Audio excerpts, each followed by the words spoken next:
Brought to you by the Astro Youth House chapter from STEM Arts Lab, Space on Earth is a student-led podcast that inspires listeners who are curious about space to explore the wonders of the universe in the voices of young thinkers, creators, and dreamers. Each episode blends personal curiosity with scientific discovery, from the mysterious depths of black holes to the practical impacts of space on Earth, like GPS, climate science, and medicine. Hosted by STEM Arts students from Taos, New Mexico, this podcast draws connections between space, art, and science, how these things all impact us here on Earth, and their meaning to humanity. You'll hear raw, insightful conversations about topics like light pollution, the overview effect, lunar exploration, and the societal impact of the space race. Whether you're into exoplanets, dark energy, or just stargazing from your backyard, Space on Earth makes space personal, accessible, and inspiring. We believe that space isn't just for astronauts and scientists, it's for everyone. Join us on this adventure as we explore the cosmos from Earth, one story at a time. Special thanks to the Lore Foundation for helping launch this podcast. Hi, everybody. Welcome back to another episode. I'm Taylor. I'm Hattie. I'm Wyatt. And today we have a very special guest for you guys, Bryce Kennedy. Bryce, would you like to tell us a bit about yourself? Sure. I'm here in Santa Fe, originally from outside Pittsburgh, to New Mexico in 2021. I'm an attorney. I don't lawyer anymore, but I was a space law attorney for a while. Now I run as executive director of the Space Valley Foundation here in New Mexico. And I also work for a UN organization called the International Telecommunication, which essentially controls as well as manages and regulates all the radio frequency for the world. That's super interesting. So you brought up space law. How exactly did you end up going into that field? What was interesting about that to you? So when I lived in New York for 14 years and I was doing coaching and lawyering. And when COVID hit, my wife and I went up to an ashram in New York, surprisingly, to kind of escape the COVID mania. And I knew a friend up there, and she invited us to her little casita, if you will. And on the wall was this huge plan from NASA to make humankind a spacefaring species. It was massive. It was probably 4 or 5 feet long. There was 1,000 different little flow charts, all these different things. And it looked like a sci-fi something rather. And it was one of those rare moments where something in my brain, in anyone's brain, it just clicks and you're like, space. I want to do space. And I just kind of pulled up the thread a little bit more. And I remember being like, who's protecting space? Who's making sure we do this right? Who's making sure that it's inclusive, that it's accessible, that it's democratized? And really started then about 2021. And I started really pulling pretty hard different resources from different networks that I had. Reached out on LinkedIn, which I always tell people is the greatest resource if you're looking for a job. Many random people, I knew no one in the space industry. So I read a book, and I think Space is Open for Business was the book's name.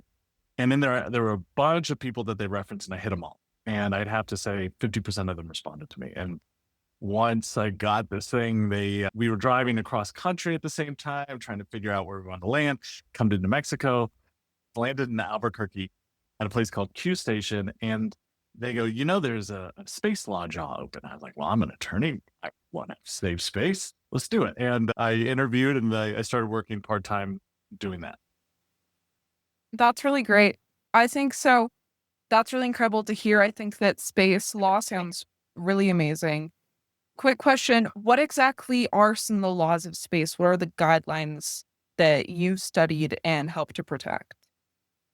So there's two different angles. There's one, the policy angle, which I'm sure you guys have heard potentially now is the Outer Space Treaty, 1967. Don't quote me on the date, but it's in the 60s. And that is kind of the governing law or governing policy. It's law for all nations that have signed this treaty. It's a treaty. So, the big crux of that is no one can own any celestial body in space, no harmful interference, no nukes, that type of thing. And it is done really, really, really well. I'd say it's probably going to be eroded and has been eroded in the last decade or so. So we have that. And to enforce that, if someone breaks that, if there's a clear violation, they brought a nuclear weapon up to space, you say, hey, why did you do that?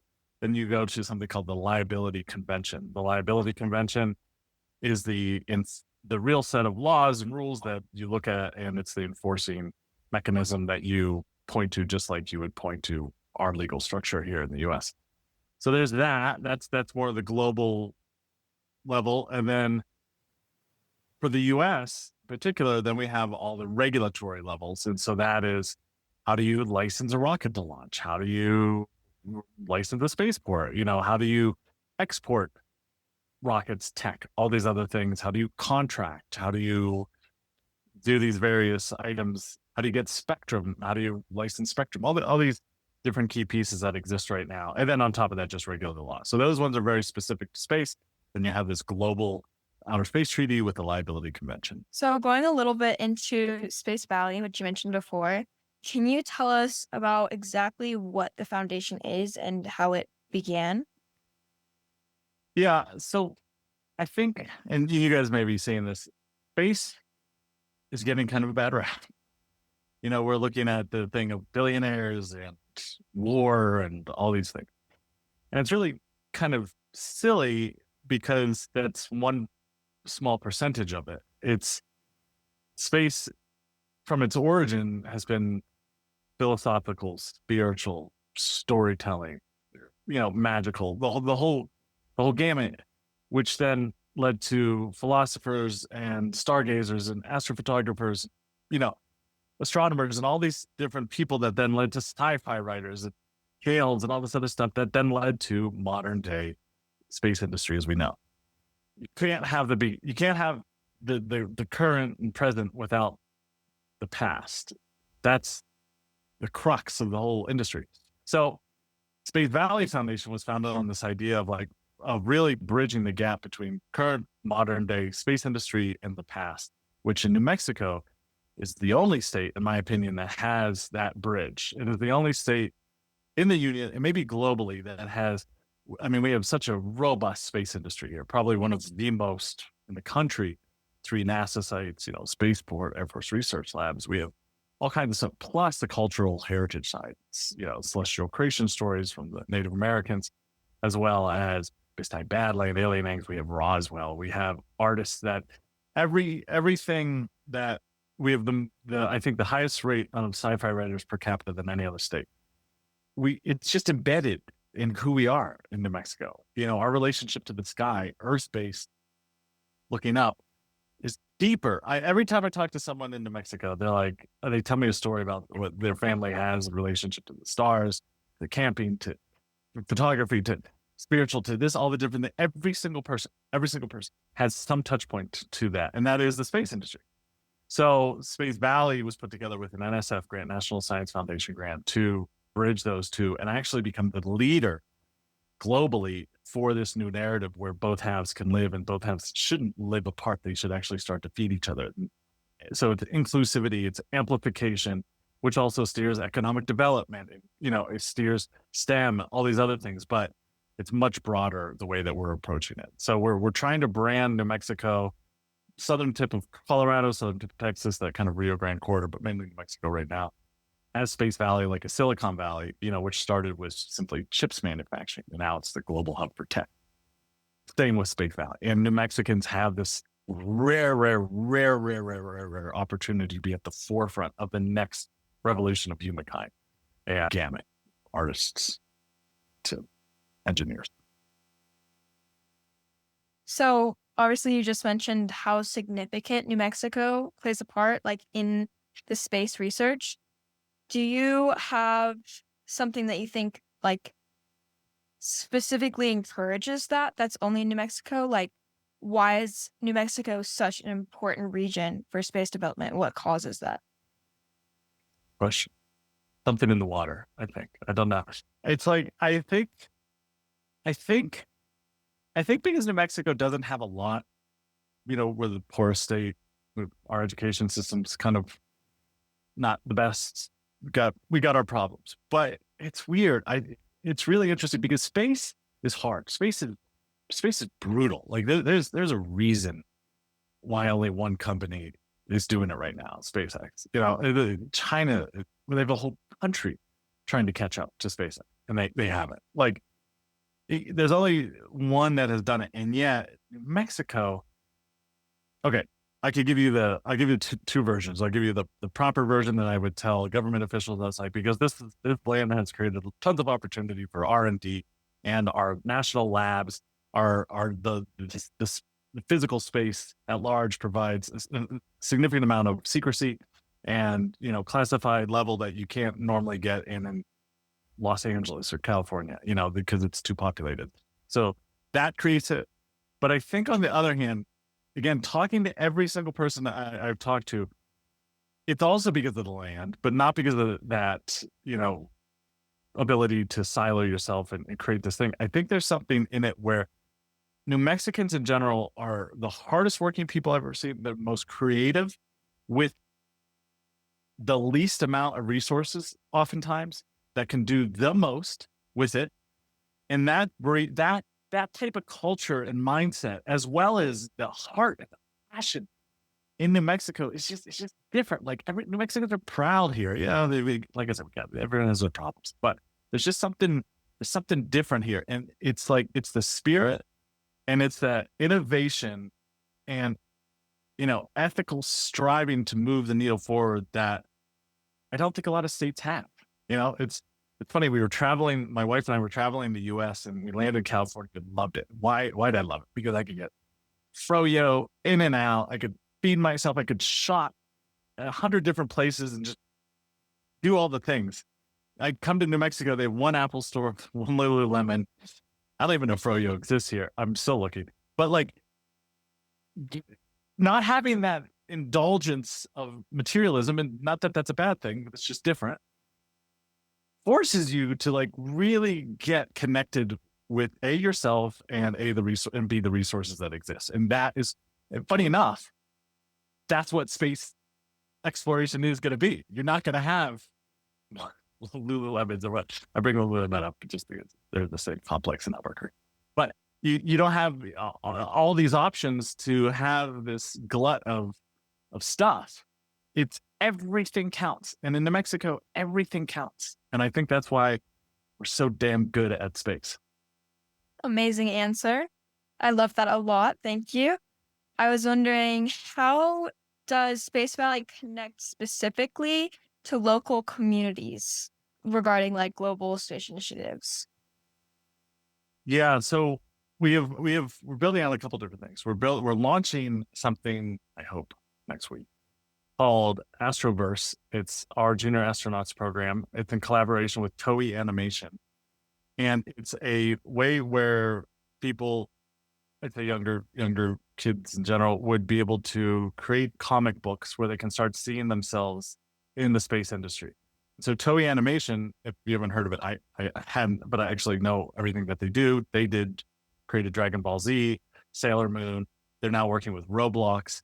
They're massive. And we're lucky in Space Valley because we have a great team, and we pitched them on this thing. And so, to your question of reaching out to them, we're going to, with people younger than me, so that's significantly young people.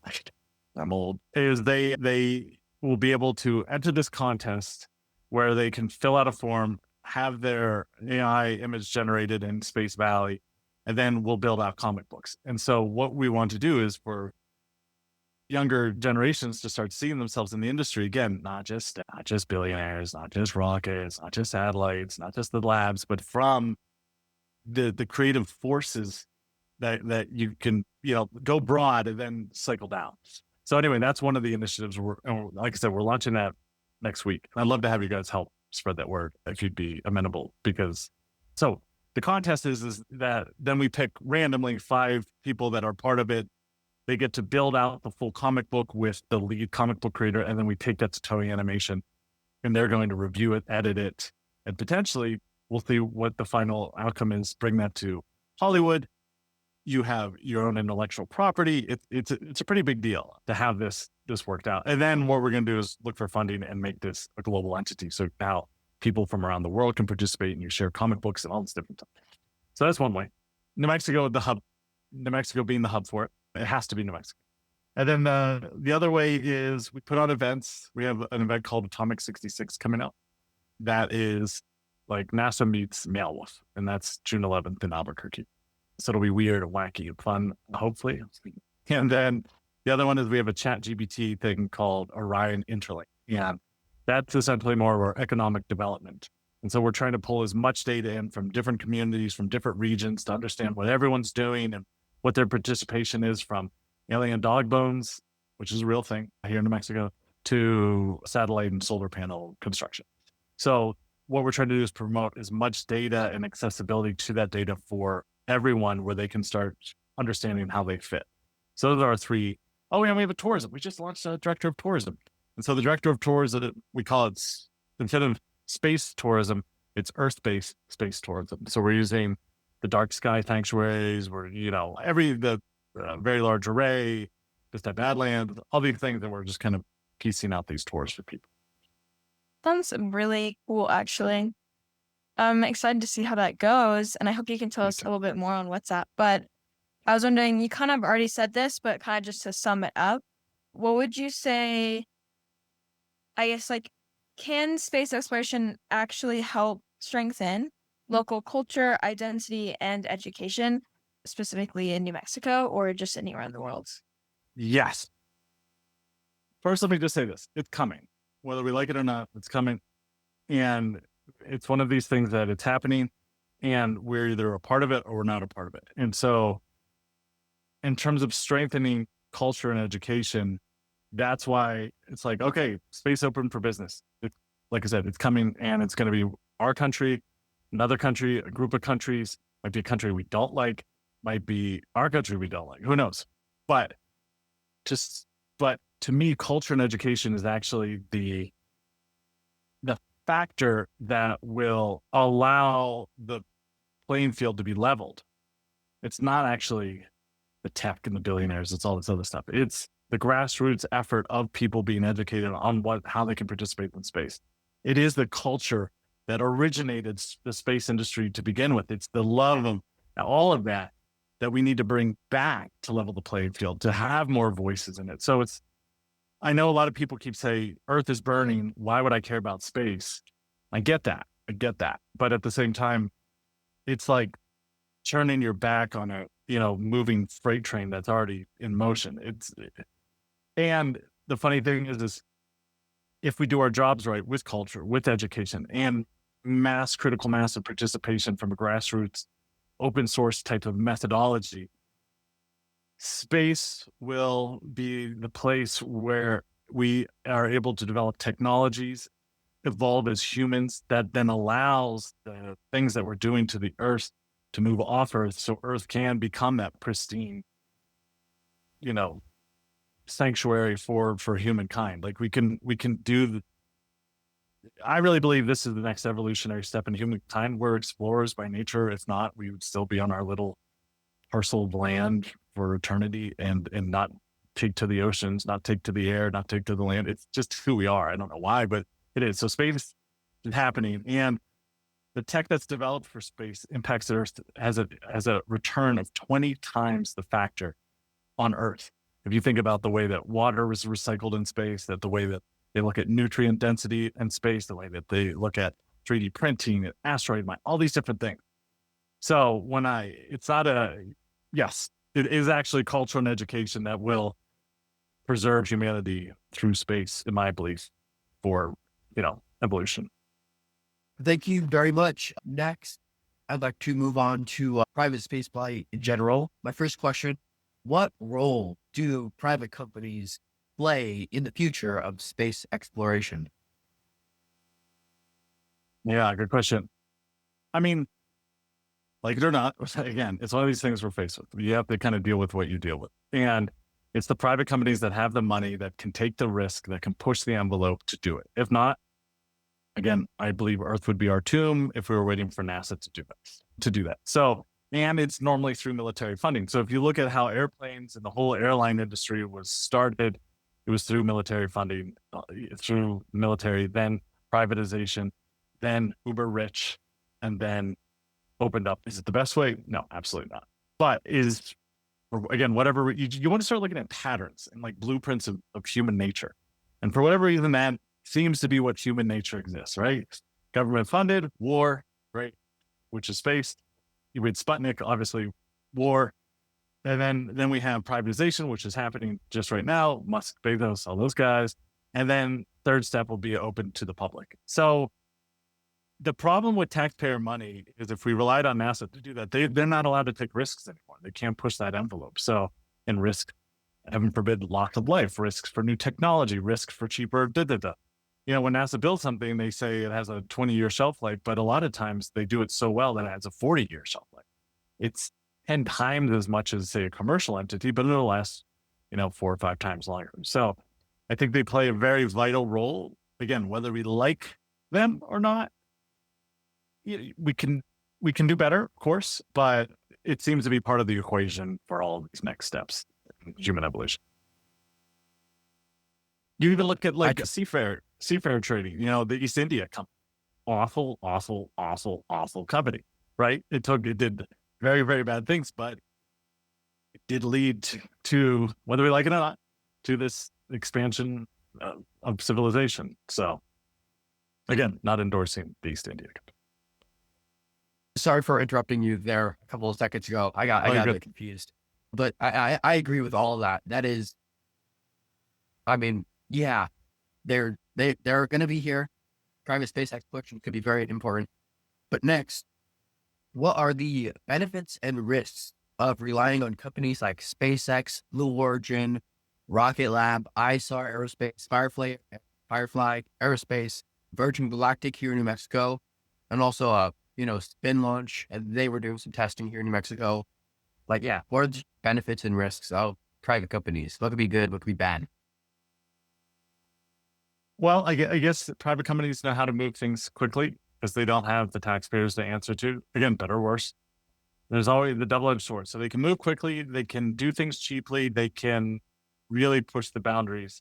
They can create supply chains like Amazon has, the supply chain systems down on Earth brilliantly, and they'll do the same in space. And again, amazing to have that. However, bad side, if there's only one company supplying oxygen to your space station, that's not a great thing. It's a great thing if you want a space station to have oxygen supplied and that company exists, because a company may not even exist to supply oxygen or water. So that's a bad thing. But then you get to the point where all of a sudden that, monopoly of one company that is essentially supplying oxygen and water becomes your lifeblood. It's not just supplies anymore, it's your life. So that's a scary thing. We're seeing, with SpaceX, love or hate, wherever anyone falls with Musk, right? We would not even be having this conversation if it worked for him. That's the irony of this damn thing. Like, we'd still be talking about NASA, we'd still be talking some cool satellite companies and all. We just wouldn't have it. I wouldn't have a job. I'd be back in law, selling my soul. And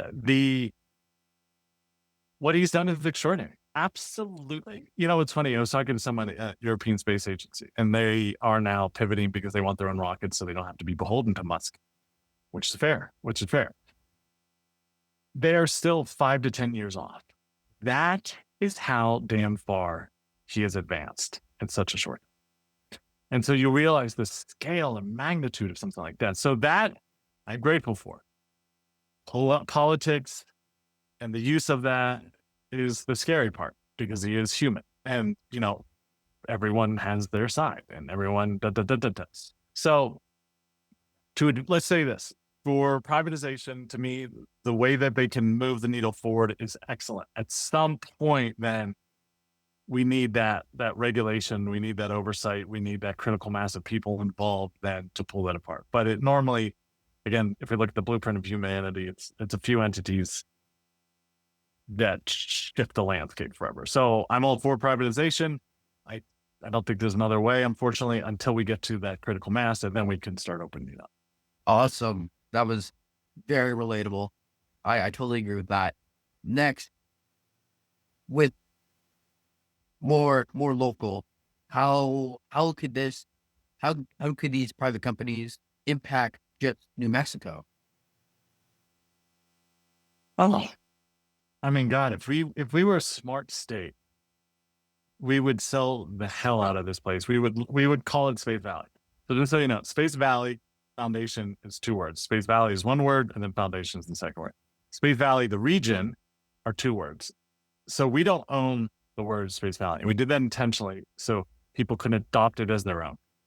If we do our job right, people don't even know there's a foundation. You just like, I live in Space Valley. And if we did that right, my God, we would have huge R&D facilities. We would be able to use all our NASA facilities. We would be doing massive amounts of testing. And they're doing a lot down at Spaceport America. They would be, launching more, but all of these, they'd be using BLA. They'd be also bringing their families. So the families understood from a cultural standpoint, what's going on here, not just business pitches and crap like that, which is, I think, is another failure at the state level, that they don't sell it well enough. Again, they don't, like, if New Mexico True talked to economic development and worked together to sell this really interesting narrative of Space Valley, again, not that we own, everybody owns, I think we could really do some cool stuff. And New Mexico True is brilliant, right? We love their branding. They're killing it. And economic development's doing their thing. And I just think at one point we're going to have to, as a state, unify under one brand. It doesn't need to be our brand. Under one brand, one mission, one industry that can be the umbrella for all the industries. And we have the space for it. I always tell people, like, you come here, I kind of label people that are not from New Mexico, but they come here, because I always ask them, what are you doing here? And they're like, it's just, I wanted to make an impact. They're like, and so the words are innovative misfits. They're people, and same with the Mexicans, like, they just don't fit anywhere else. And that's why they're so damn creative. That's why they create things that you normally wouldn't do anywhere else in the world. You can't. And so getting that messaging across is, to me, huge, because I still believe my heart of heart, New Mexico should be the hub of space for the world. Awesome.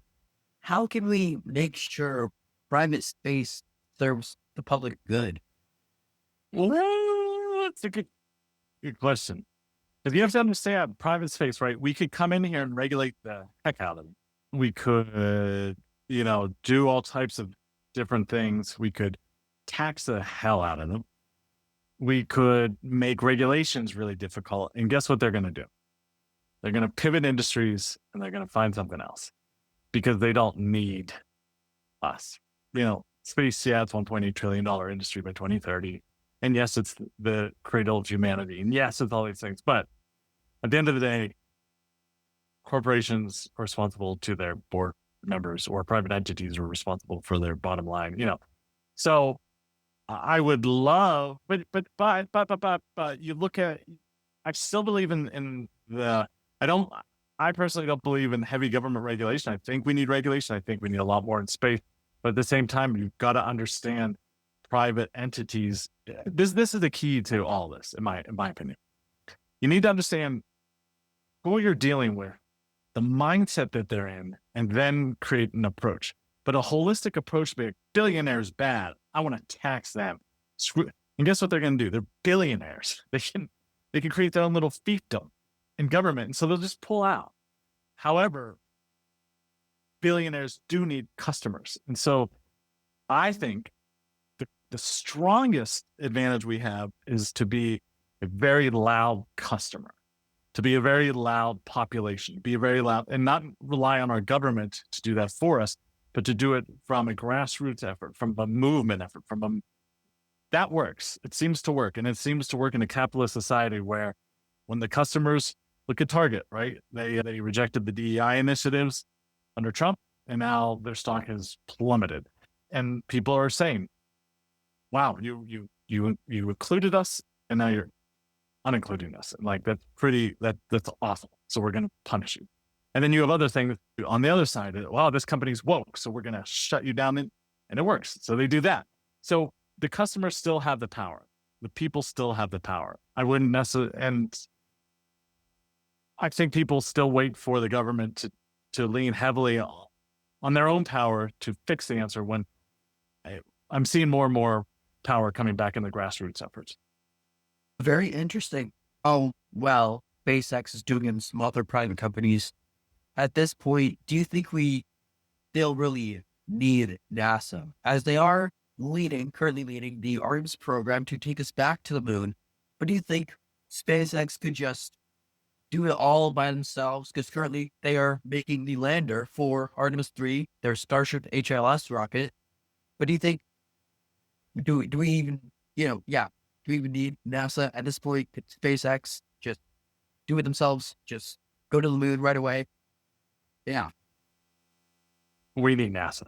We need them desperately. I love NASA. Are there problems? Yes. Are they slow? Yes. Bureaucratic? 100%. Political? Definitely.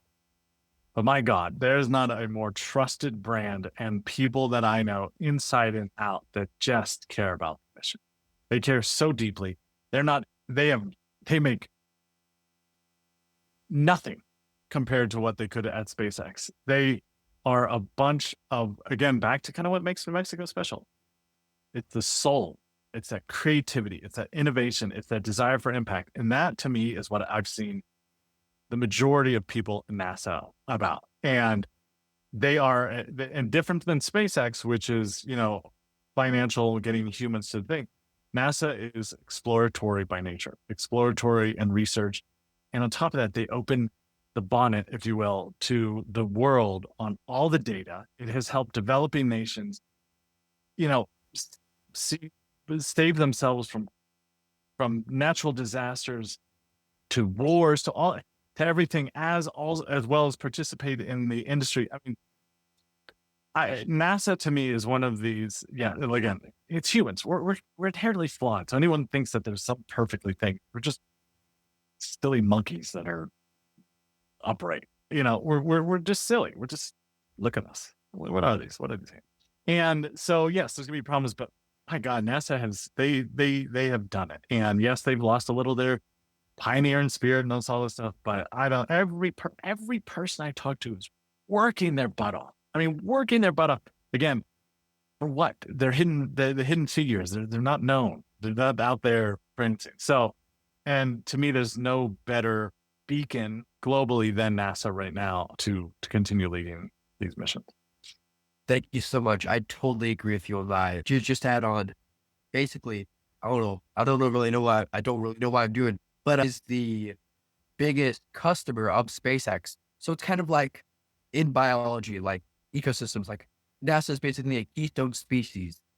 Without NASA, these private agencies would kind of just fall apart without getting the proper funding from NASA. But I definitely agree with all the other points that you made.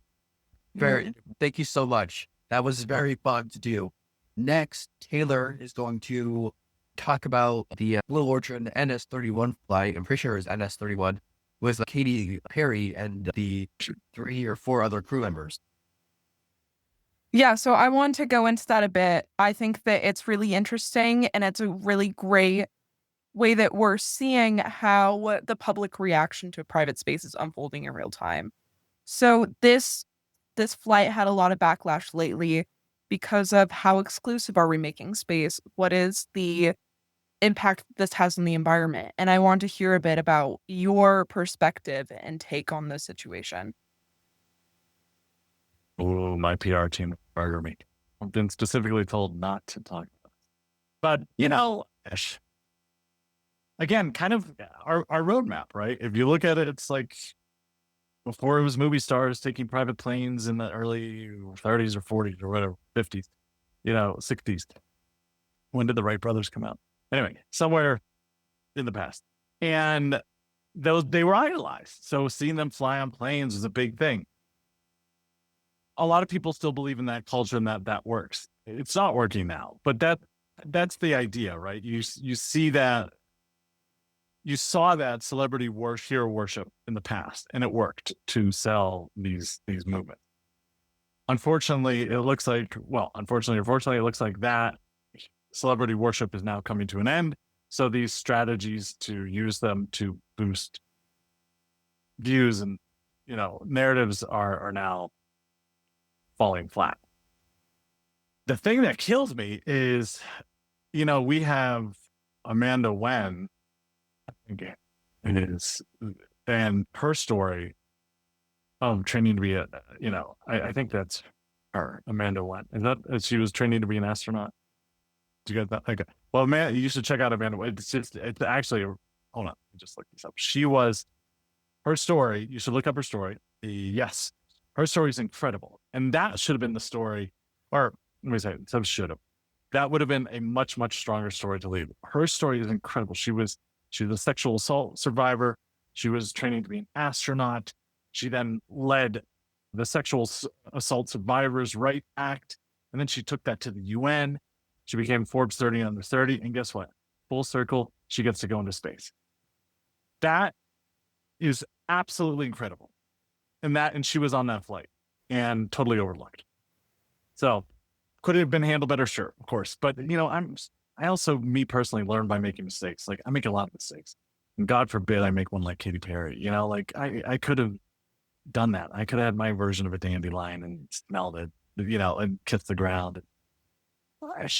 We're humans again, just silly creatures. So could it have been better? 100%. Could you have done this, that, the other thing? But again, that I think we're moving away from that celebrity worship. I think the media and PR teams should now look at different modalities to highlight space. And I think Amanda should definitely been at the forefront of that entire narrative. So kind of to recap, you're saying that you think that if the focus was shifted, that the public response would be a lot more positive. I do. Yeah, I I agree with that for sure. And I think the big part is the environmental thing. Could you give us a bit of insight into what exactly are the environmental costs of a space flight?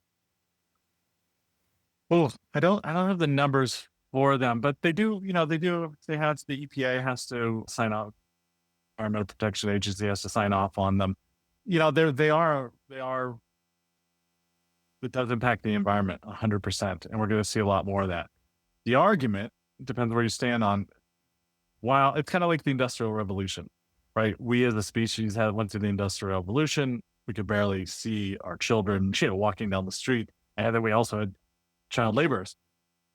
We go through these periods where we pollute and we destroy. I mean, we saw with Rome, they destroyed all of the entire landscapes for thousands of miles around the thing for ships and for barriers. All this destroyed all of the wood and the timber and all these different things. So it's, again, the blueprint. I'm not saying it's the right blueprint, but just humans just have this repetitive nature. And so it looks like we're going to be coming to this where, for better or for worse, there might be this pollutive act. And what has historically happened that it does, we're hoping then lead to actually a more environmentally friendly period. So it's, again, some think that you have to pollute in this thing through rockets. And, there's a ton of companies right now that are looking at clean energy, right? I mean, there's a ton of different fuels that are being looked at to avoid this, totally, nuclear, all these different things. So yeah, I think it's a tough one to come down in a black and white thing of saying, does this pollute? Absolutely, it sure does. Is the pollution, quote unquote, good for the benefit of humanity in the long run? Potentially. It may not be, but that's kind of the gray area right now is my take on it. That's really great. Thank you. One more question is, do you think that with moments like this, where you're having technologically, it's really exciting, it's really impressive, but the public reaction is negative, how do you think that this is going to shape and impact the way that the public responds to more work in space in the future, and how it's going to shape more moments in the future for the companies themselves? I think the companies are going to keep pressing on and doing what they're doing, especially if they have the backing of the government and the government funding, which I think is 30 or 40% right now of all space. So they're going to pollute and destroy and do what they do best. The public, oh man, so they did a study. There's Chinese students and American students of asking them both, what do they want to be when they grow up? Chinese students will say, I think 50% of them said they wanted to be astronauts. So they're really doing a brilliant campaign in terms of messaging for space because they wrap it in culture too. American, 50% of the kids wanted to be YouTubers. So it's a really, we're definitely not in a great position of the public's perception of space. And current climate is making it more difficult for sure. And things like this are making it more difficult. But I think it's good in a way too, because it forces people to then be like, okay, if you don't like that, because where it's kind of neutral and wishy-washy and the tech is good and we have GPS and our phones are working and we don't see a ton of rockets, then people are kind of apathetic about it. But like when you move to the extreme and you're like, this is awful, it actually encourages people then to stand up and ask questions like I did 3 or 4 years ago. Who's protecting space? And then I'm like, well, okay, instead of sitting here hoping that happens, I'm going to get involved and make that my life's work. And so while I do think, we could go down a really dark path, I do think on the opposite, there's an opportunity for people to be like, okay, space is happening, billionaires, government's going to fund it, pollution's going to happen. This is happening. We're not going to stop it. How can I participate then to make the biggest freaking impact I can to at least mitigate it and then reverse course in a way that space is now open to everyone. Space is not polluted.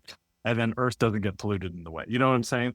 I think you have to take the circumstances that be very realistic with what's happening, and then take those and then leverage them against themselves.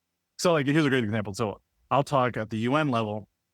They might not like the US or something like this. I'm like, oh, that's a shame. I'll never disparage the US, but they're like, but we're looking for an initiative that brings together a lot of people. So I'll use their dislike of the US at the moment to help fund this. And then vice versa, the US is like, hey, we need more kids in space. We need this. We need to fund. We need Mexico. I'm like, great, let's use that. And I'll pull down the plot. So you use what you got in a way that can move the needle, your own mission or objective forward. Awesome. Yeah, thank you so much. That's really great insight. Yeah, you're welcome. Okay, really quickly before we wrap up, I do have a question I just thought of while you were talking about all of that. How do we become good ancestors when we're building the future off of Earth? Good ancestor. You mean as like a founding species type thing? Like in terms of, yeah. I mean, I could say you could write your own constitution. You could form these things, these different things that are tried out. You can have your version of UN. The thing that I think the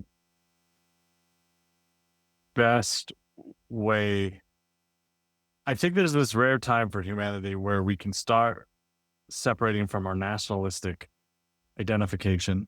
You're born into the US. You're automatically a US citizen. You didn't choose that. You are like, this is the best place. This is the worst place. You were essentially this is a terrible way to look at it, but productized, stamped with a social security number. And now you're this. And you had no choice.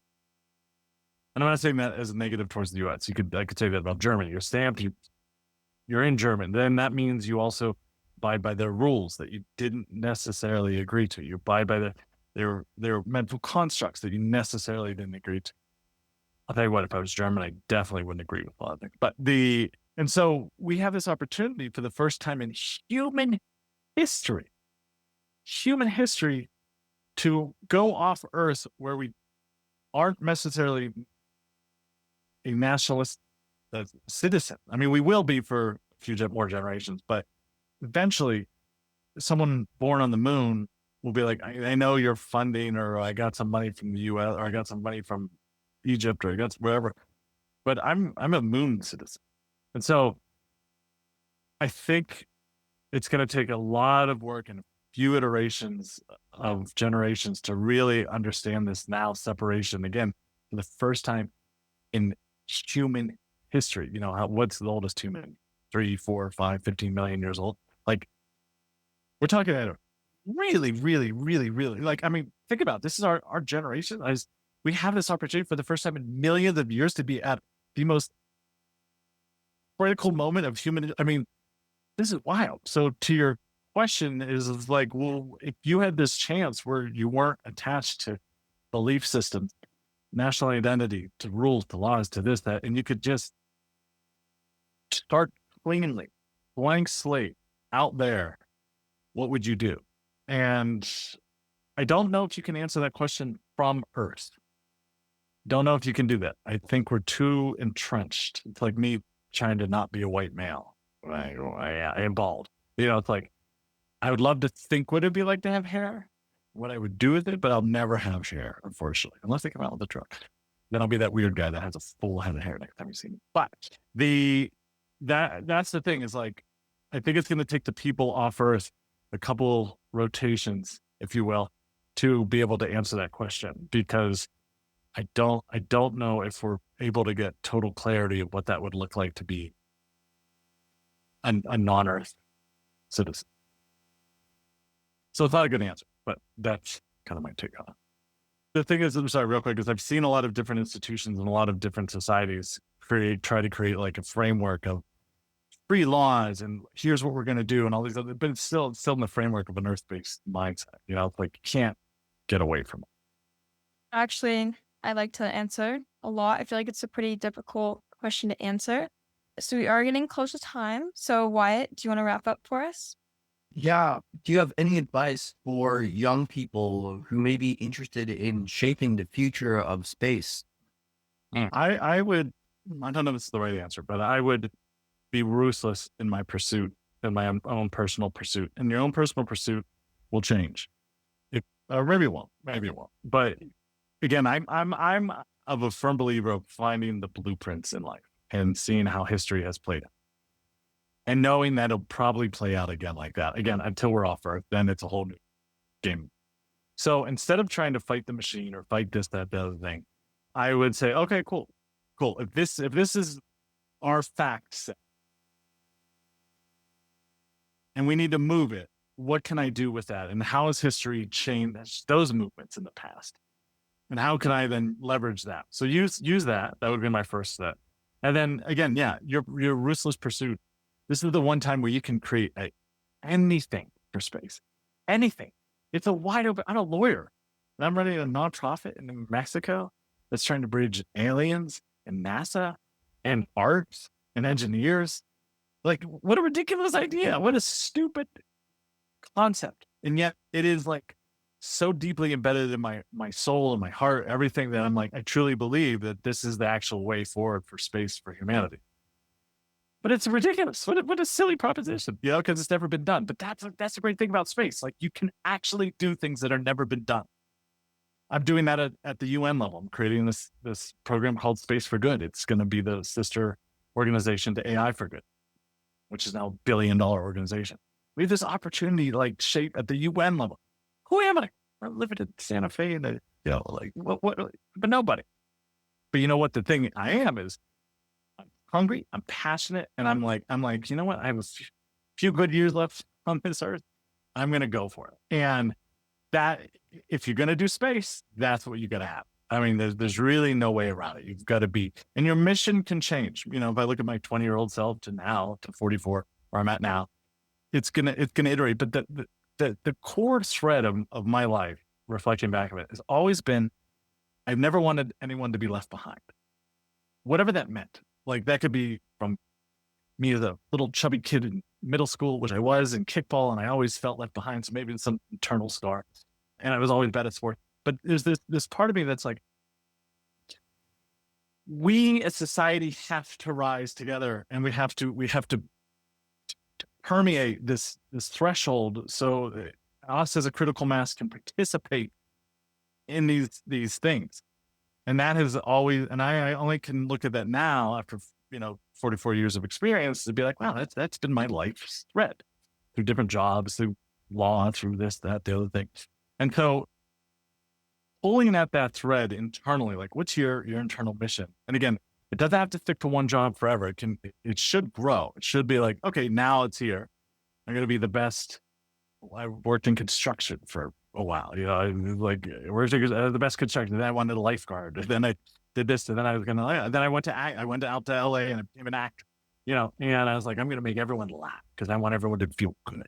So I did that. And then I was in law school because I never wanted anyone to feel blah, blah, blah. You know, this thing, right or wrong, just pulling at the string. And now I'm at space. And I'm like, I would be damned if we don't get humanity participating in this, like I say, this critical mass, whatever that number is, where I do believe once that threshold is pierced, then we've done our job.